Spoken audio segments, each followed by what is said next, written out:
Thank you, Honorable Speaker, for the opportunity to speak. But first, let me make this clear, that we will debate in the way we deem fit and necessary, as long as it conforms to the laws of this House. So nobody should lecture us, Honorable Speaker, how to align our debates, how to debate, and on that, Honorable Osoro, keep quiet. Honorable Speaker, I rise to oppose the Finance Bill 2026 in its present form.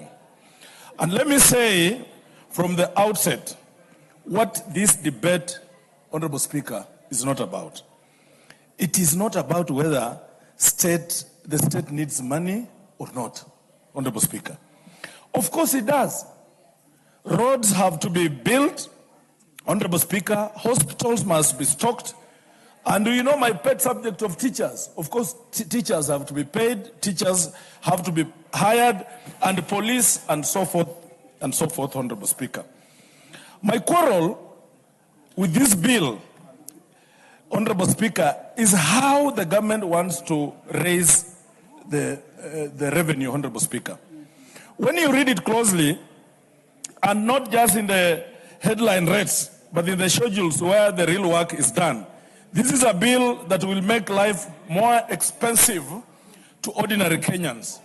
And it does so quietly, Honorable Speaker. It's like cancer.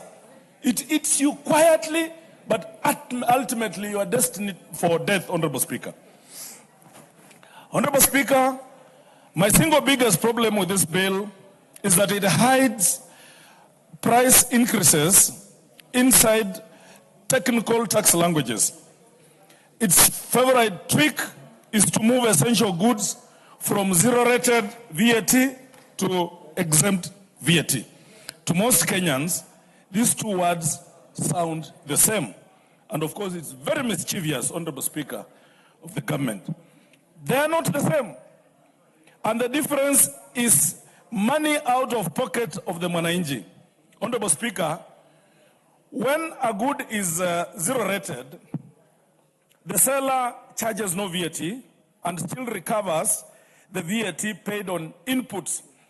So the goods are truly free of the tax. When a good is merely exempt, the seller charges no VAT but cannot recover the VAT on inputs.